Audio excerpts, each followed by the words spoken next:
I feel like birds would have to be one of the coolest animals to own as a kid. They're funny, they have quirky personalities, and they're a great learning experience. And yeah, there's definitely some birds out there that wouldn't make great pets, like magpies.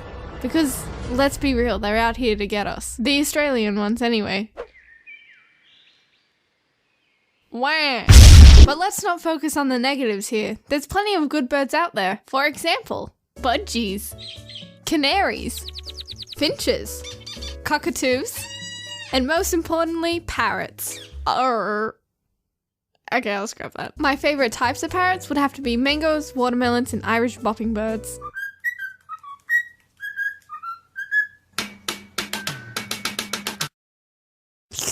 Memes. Bird memes are revolutionary. Let's quickly see what they're all about. Bro, close your eyes. Okay, bro. What do you see? Nothing, bro. That's my life without you, bro. Bro.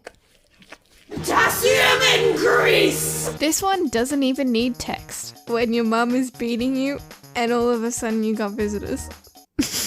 Look, human, I don't scram. I'm a bunny. I'm a good bunny. Got some bunny seed? When your duckling learns how to swim and you feel accomplished as a duck. Now, why would a lemon want to eat that? Brock! Hey, Burb, want some seed? Yes. Whoops. You get my point. They're great. Now I'm gonna stop before I turn into a reaction channel.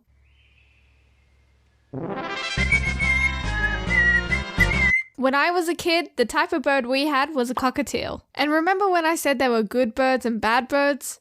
Mine was both. Normally, when you get a bird, you go into the pet store, look at all the choices you have, and pick the perfect one. Or you could buy from a breeder. The way we got our bird was in a much less conventional way. I was at my grandparents' house in the school holidays of 2006, and on this day we just happened to be swimming in the pool. My brothers and I were probably in the pool for about 2 to 3 hours, and we were about to get out. But then...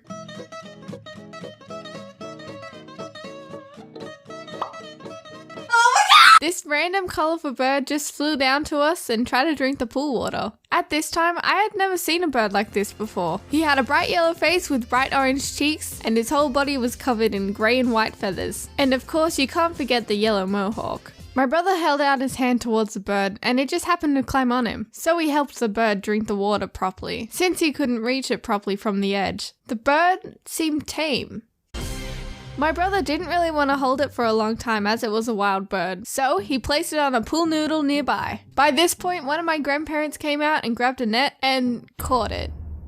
Yeah. Hang on, before you call Peter, let me explain. It was probably a good thing we caught him... It was probably a good thing we caught him because... It was probably a good thing we caught this bird because he was most likely someone's pet that somehow escaped. His owner was probably out there worried sick.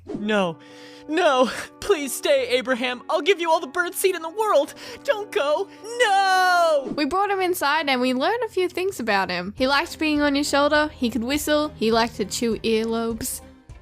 That was painful. And he even bit my eyelid. He was a savage little bird. If you reach out towards his face, he would viciously attack your hand. But at the same time, he was very tame and he would climb all over you. He was pretty loving. So on this day, we decided to call him Max. Oh my God! There's not really much to it. It's just Max.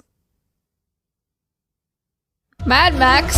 After looking after him for a few days, we had to do the 10-hour drive home to a different state. We had a long trip ahead of us with this random bird we only just met. We thought the best way to keep him contained on the drive home was put him in a box, and it just happened to be a tomato box. We thought this was the best box as there were heaps of holes around it so it could breathe, and it was pretty high so Max could, stand properly. We placed some food and water in there and put him on the empty seat, and then it was just 10 hours of...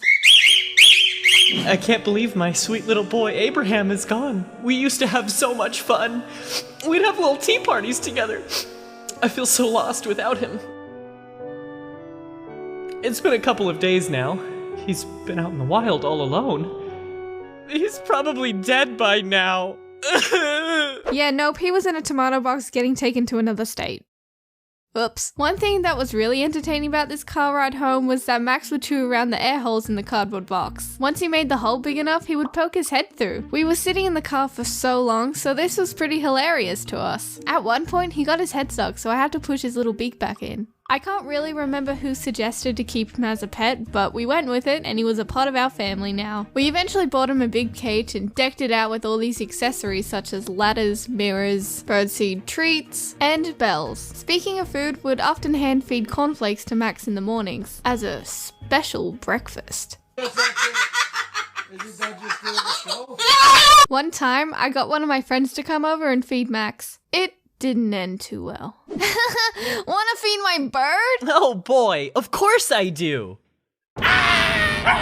Since Max was part of our lives now, everything went on as normal. But here are some random stories that happened over the years. When his cage would get washed, it was our job to look after him inside. He would fly around a lot, knocking over heaps of photo frames and crapping everywhere he could. He would even try and eat our curtains, as I guess they kind of looked like birdseed.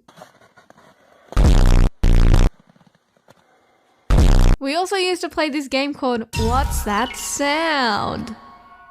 And yes, you would have to say it like that. Basically, there was this little ball that had a bell in it, and every time you moved it, it would jingle, and you just have to try and get Max to react to it, which he never did. He did not care. Great game.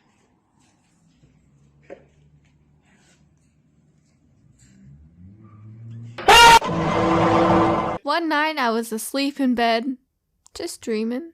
And then, I heard a huge crash come from outside. I went out of my room to investigate, and it turns out the rest of my family heard it too. So we all headed for the back door. I reached for the back door and slid it open. It took a while for my eyes to adjust to the dark light before I could see what was in front of me. It was just Max. His cage was on the floor and the roof was off, but he didn't fly away. He was just sitting in there squawking to get our attention. He was clearly scared of something. And that's when we saw a ghost. I'm just kidding. We never actually found out what happened that night, but we just assumed it was a cat jumping from our barbecue onto the cage to try and eat Max. Needless to say, we fixed his cage and brought him in for the night. He was shook.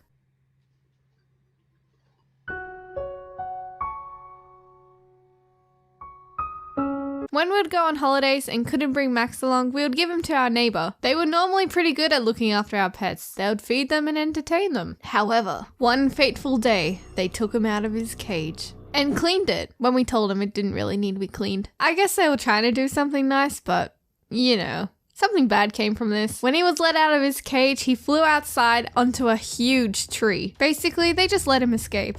To this day, I am still confused on how they got him down from the tree, because he would either try and bite you, or he'd get scared, or he'd just fly away. I don't know how any of those things didn't happen. Come on, Max, get down from there. Every single morning, we'd wake up to Max singing some tunes and some random chirps that we did not teach him at all. He just made up his own song, basically. He was a very intellectual bird. He was a very confident bird. Let's just say that. A lot of the time, he would stand in front of his mirror and wolf whistle, and say the phrase, "pretty boy," a lot. Yeah. Like I said, he was a pretty smart bird, and whenever he needed his food or water refilled, he would scream until someone came. And yes, this was definitely annoying from time to time, but it made our job easier. We always knew he would never go hungry. About 4 years after bringing Max home, there was a quiet day. We didn't hear him chirp like usual. There was no chirping, whistling, no screaming, and no singing. It was complete silence. That day, we found him at the bottom of the cage, not moving. Max had died that night.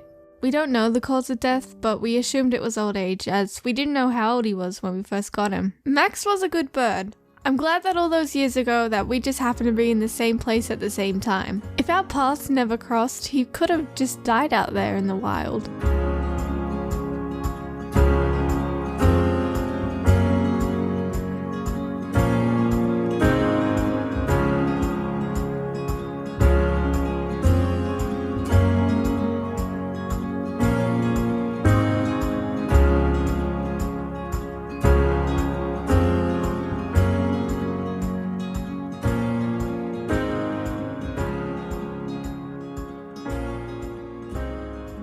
And that was the story of my pet bird.